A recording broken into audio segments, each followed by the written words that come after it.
I'm Maya and I'm a volunteer for the digital team, and my favourite thing at Wentworth Woodhouse is the cellars, because it's like a whole other world underneath the house and it's essentially the underbelly of Wentworth.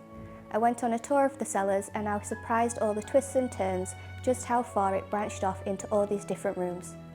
It's got its own history and stories and legends, such as there was a rumour that one of the rooms in the cellars was used as a pond, so that people could still go fishing when everything had frozen over in the winter. This was proven not to be true, but it's fun to think how that story came about and how the cellars themselves influenced the story. When you first come into Wentworth Woodhouse, you are greeted by the opulence and grandeur of the pillared hall, but there is a room in the cellars directly underneath with its own pillars, holding up all of the pillared hall and everything else above it. It is that specific room that is my absolute favourite, because when it was the Lady Mabel College, they used that room as a secret nightclub.